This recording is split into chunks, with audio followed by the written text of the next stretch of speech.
Uskršnji praznik je nažalost za nama, barem što se tiče dece koja se ovom danu najviše raduju. Ne toliko zbog samog značaja ovog datuma, još su mala, koliko zbog onoga što im taj dan donosi. Naravno, to je uskršnji zeka i mnoštvo poklona.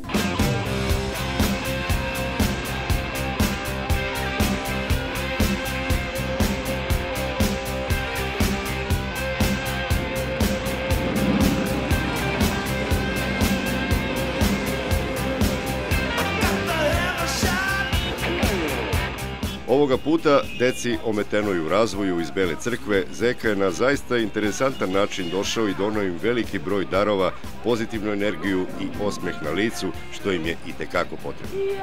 Svake godine uoči Vaskrsa bajkeri se organizuju iz čitavog regiona i odlaze u domove za nezbrinutu decu. Ovog puta smo malo promenili, pa smo došli do dece sa posebnim potrebama, da bi se našli njima, jer pomoć je svakako potrebna svima.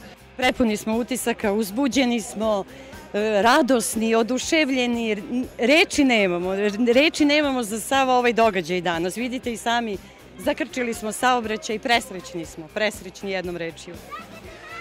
Bajkeri su i ovoga puta srušili sve predrasude o sebi, brzo i glasno kako samo oni mogu, mameći ne samo zavidne poglede kada prođu pored nas na svojim jakim mašinama, već i saznanje kakvi su ljudi koji ih voze.